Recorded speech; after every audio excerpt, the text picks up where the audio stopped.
Have you ever noticed that when you start to change, for real, the people around you begin to feel uncomfortable? They don't speak openly, of course. They will disguise it with jokes, with advice masked as concern, or with that awkward silence when you talk about something deeper. But deep down, what's really happening is simple. Your mental evolution threatens their comfort zone, and no one likes to be forced to confront their own complacency. Perhaps you are going through exactly this right now. You've started to think differently, act differently, maybe even question things you once accepted without a second thought. And suddenly, you began to feel alone, misunderstood, judged. What no one told you, and what Nietzsche understood better than anyone else, is that this is the price of building a strong mind. Not just any kind of strength, but a strength so intense, so real, that it makes others uncomfortable. It scares them. It exposes, without saying a word, the weakness of those who still live on autopilot. But why does this happen? Because a truly powerful mind is a threat to collective mediocrity. And Nietzsche was clear about this. When you decide to think for yourself, create your own values, and abandon the comfortable illusion of ready-made truths, you become dangerous. Dangerous to the system, dangerous to others, and most importantly, dangerous to your former self. This video is a call, a challenge. It's not made for those who are comfortable, nor for those who want easy answers. It's made for you, who is tired of being a hostage to your own insecurities, who feels on the brink of an internal rupture, and who is ready to build something that no one can destroy, a mind that no one can manipulate, a mind that terrifies because it does not bend. So, if you feel ready for this path, a lonely, tough, but absolutely transformative path, stay, because what Nietzsche has to teach you will confront you, but it can also set you free. And after this, you will never think the same way again. Nietzsche was not just a philosopher. He was a surgeon of the human soul. Someone who had the courage to look into the abyss of existence and not only face it, but dive into it. And it is precisely in that abyss, in that inner chaos that many avoid, that he found the source of true strength. Because, for Nietzsche, it is not in peace, stability, or order that a human being transforms. It is in pain. It is in the fall. It is in chaos. He wrote, "You need to have a chaos inside you to give birth to a dancing star." This is not poetic metaphor. It is psychological diagnosis. It means that if you want to build an unshakable mind, you need to abandon the childish idea that it will happen through comfort, cheap motivation, or positive affirmations. No, true strength is born when you face suffering without fleeing, when you stop asking for life to be easier and start wishing to be stronger. Think of the times you grew the most. Was it when everything was fine? Or was it when you were shattered, lost, directionless, having to rebuild yourself with your own hands? Nietzsche believed that suffering was not a mistake of existence, but rather its main driving force. He did not romanticize pain. He faced it as a tool. And if you can change your relationship with pain, with failure, with loneliness, you begin to shape something rare, an indomitable spirit. And it is precisely there that the world begins to be disturbed by you. Because while most flee from chaos, you will learn to walk within it. While others beg for normality, you will create greatness. But this transformation requires a brutal break with everything you were taught about strength. Being strong is not about smiling all the time. It is not about having fake emotional control. Being strong is enduring the unbearable and coming out on the other side, even more dangerous. But Nietzsche knew that chaos by itself is not enough.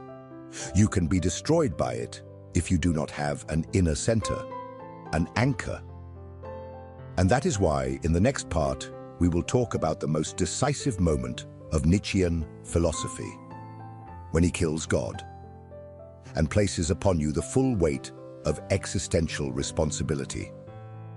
Because when there is no longer a sky to look up to, it is within you that the universe needs to be born. If this content is making sense to you, click the subscribe button and subscribe to the channel. Thank you for your support. When Nietzsche declared, "God is dead," he was not celebrating. He was issuing a warning that many still do not understand today. What he killed was not a divine figure in itself. He killed the illusion that there is a higher authority taking care of everything. The illusion that there is a plan, a pre-established meaning, a purpose given by someone from the outside. The death of God is the end of any excuse. And that is frightening, because until then, it was easy to outsource the responsibility for your life. It was comforting to believe that everything has a reason, that suffering is part of a divine plan, that there is a greater good that will justify everything in the end. Nietzsche violently tears this veil away. He looks you in the face and says, "You are alone. There is no ready-made meaning. Now, you are the creator." And this is where the true construction of a powerful mind begins, because most people collapse when they realize they are alone in the face of chaos, without a manual, without guarantees, with no one to blame. But those who have the courage to face this without crumbling, they begin to forge an unshakable consciousness. With the death of God, Nietzsche pushes you into the abyss of radical freedom. You should not follow commandments. You must create values. You should not obey. You must surpass yourself. It is the birth of brutal autonomy. And along with it comes the weight. Everything now depends on you. There is no more absolution. There is no more salvation. Either you build yourself or you sink. But here is the secret. This freedom that frightens you is also the greatest source of power you can have. When you understand that no one will come to save you, something within you awakens. A fire that compels you to rise even while bleeding. That forces you to think for yourself, to feel for yourself, to act not because someone said it is right, but because you decided it is. It is in this rupture with existential crutches that Nietzsche prepares the ground for something even more grandiose. The emergence of a new way of being. A type of human being who does not live according to the rules of the herd, who does not need approval or permission. A being who creates their own morality, who surpasses their own limits and lives as a creator. A being that frightens the weak because it forces them to see themselves as they truly are. This being has a name. Nietzsche called it the Übermensch, the Overman. And it is about him that we will talk now. Because if you want to build a mind so strong that no one can break it, you need to understand how to become this figure who lives above conventions, guided only by their own will to power. Let's dive into this. Nietzsche did not believe in the slow and passive evolution of humanity. He believed in rupture, in radical transformation, in creative destruction.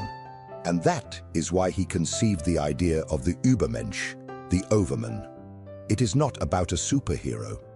It is not someone with mystical powers. The Übermensch is a being who has overcome everything that binds the ordinary man: guilt, obedience, herd morality, the need for acceptance. The Übermensch does not seek to be accepted. He does not ask for permission to exist. He creates his own internal laws and lives by them, even if that puts him against the entire world. And that is exactly why his mind becomes unbreakable. Because it is not built on the expectations of others. It does not need external approval to validate itself. It is self-sufficient. It feeds on its own will to power, the deep impulse to shape reality in its own image. This is the central point. The Übermensch does not adapt to the world. He imposes meaning on the world. He does not seek comfort. He seeks greatness. He does not ask, "Is this allowed?" He asks, "Is this worthy of me?" And this shift in perspective changes everything. Because when you start to see yourself as a creator, not as a servant, the way you think, act, and feel transforms completely. But here lies the problem. Becoming this kind of being requires sacrifice. You will have to kill parts of yourself that still beg for approval. You will have to face the pain of not belonging. You will have to bear the weight of building your identity from scratch, without guarantees, without pats on the back, without applause from the audience. And most people cannot handle it. They give up before they start. They run back to the safety of ready-made beliefs, dogmas, and rules that someone else wrote for them. The path to the Übermensch is lonely, and Nietzsche knew this. He himself lived on the margins, misunderstood, called mad, isolated from the world he was trying to liberate.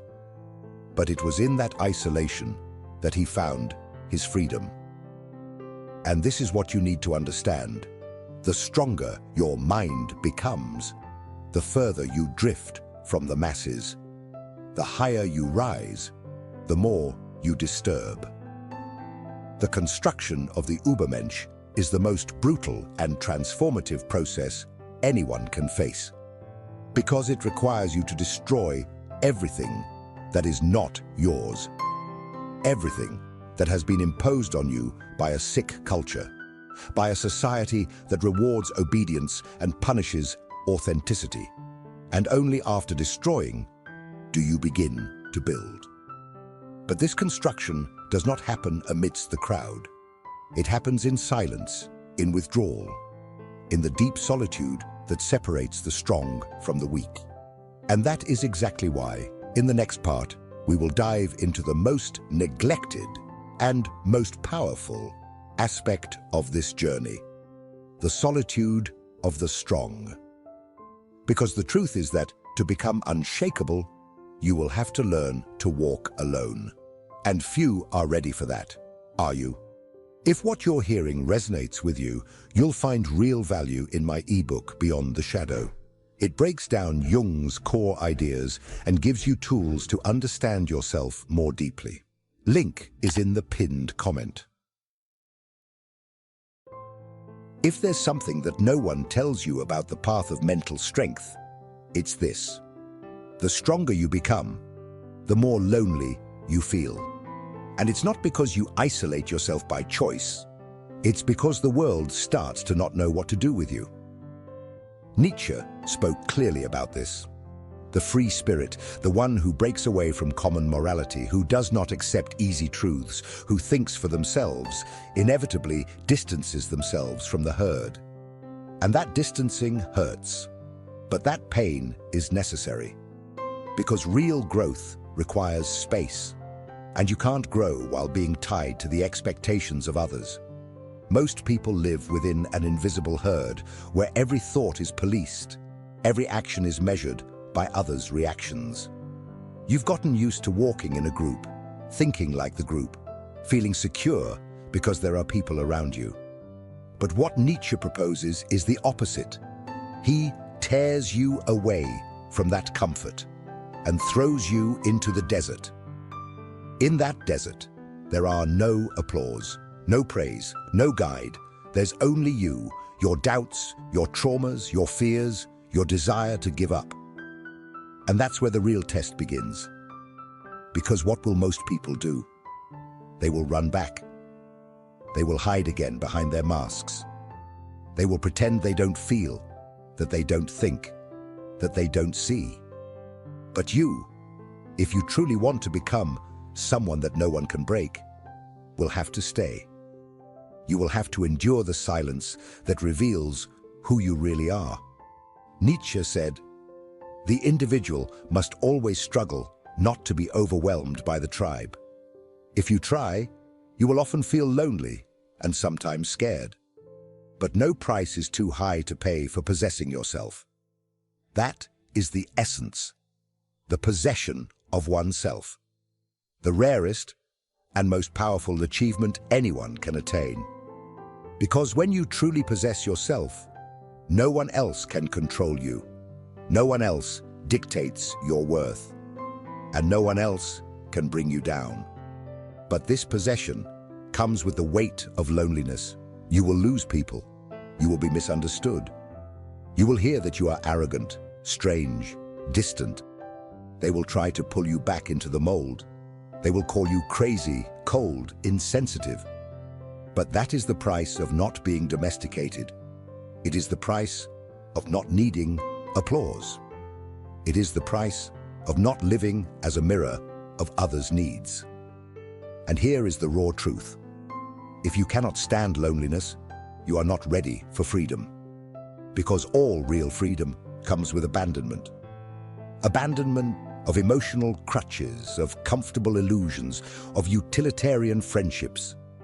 That's why Nietzsche saw solitude as a privilege, a battlefield where the true self finally has space to emerge. But this free mind, this elevated spirit does not just walk alone. It begins to see what others do not see. And with that comes the second inevitable effect, the confrontation with mediocrity. Because when you start to become strong, the collective mediocrity feels it.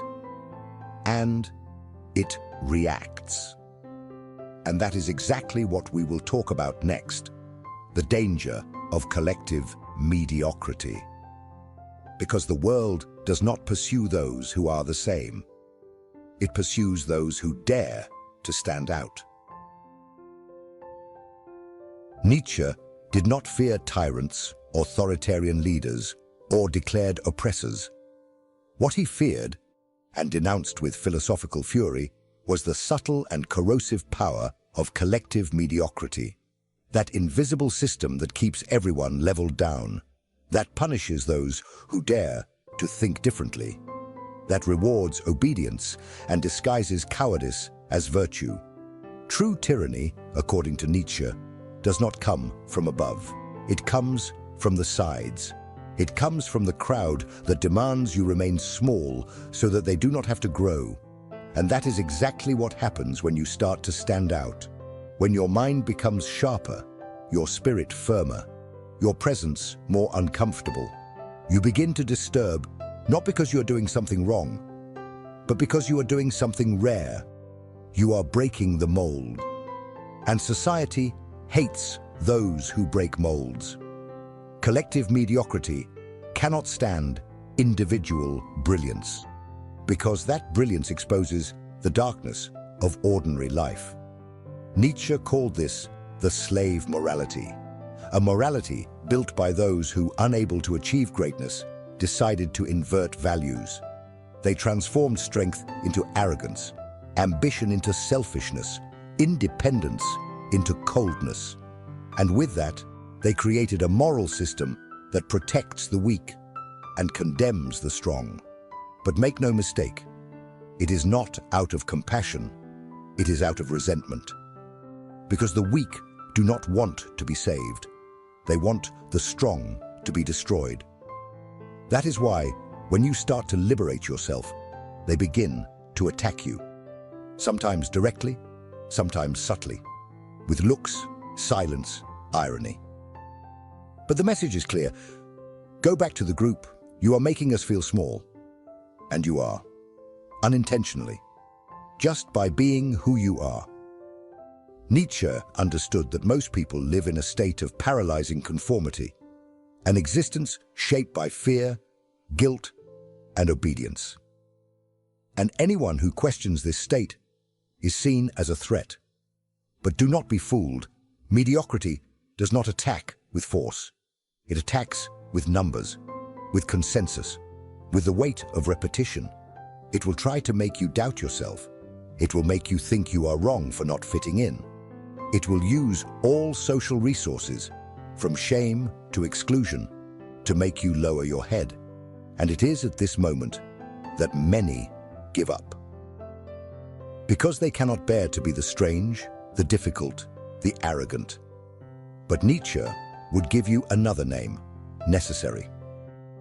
Because while the world revolves around recycled ideas, manufactured desires, and comfortable truths, it is the strong individual who brings the necessary discomfort for something new to be born. Your difference is the spark of transformation, but it is also the target of resistance. Being strong, thinking freely, living autonomously, all of this is an act of war against collective mediocrity. And like any war, it requires preparation. It requires weapons, but not physical weapons, mental weapons. And that is exactly what we'll talk about now in the final part. Because there is a very high cost to developing a mind so strong that it frightens. But there is also a reward that no one can take away. In the next part, you will understand the price and the power of being unbreakable. You made it this far. That already sets you apart from the majority. Most people would have closed this video at the first provocation. They would have run away at the first discomfort. They would have turned it off the moment they realized this is not content meant to stroke the ego. It's a call to action, a call for those who are ready to let go of the comfortable illusion and face reality with their eyes wide open. Because building a mind so strong that it becomes feared is not just a choice, it's a renunciation. You will lose. You will lose friendships that were based on superficiality. You will lose opportunities that require submission. You will lose the ability to be content with little. But in exchange, you gain something priceless: integrity, clarity, presence. You will begin to notice that most people live in a slumber, and that your lucidity is frightening, that your firmness makes others tremble, that your absence is louder than the presence of many. This strength does not come from outside. It is not taught in self-help books, nor is it earned with ready-made phrases or empty affirmations. It is dug deep within the soul, in the silence of difficult nights, in the choices that no one sees. It is the result of an internal war between who you were and who you are becoming. And this war has no end, because the truly strong are not those who have won. They are those who continue to fight, even when they could already stop. Nietzsche did not want to create followers. He wanted to provoke internal earthquakes. He wanted you to stop crawling for approval, to stop begging for meaning, to stop seeking in ready-made systems what can only be built with blood, sweat, and awareness truly are. This is part of the journey, claiming your voice, showing your presence, and more than that, declaring that you will no longer bend. And if this video touched you, if something inside you was awakened, don't stop here. The next video is just as important as this one, perhaps even more so. It continues this journey. And if you've made it this far, you know you're not watching just out of curiosity. You are here because something inside you has already begun to change. So keep going. You are not alone. You are just ahead. And that, my dear, is frightening, but it is also liberating.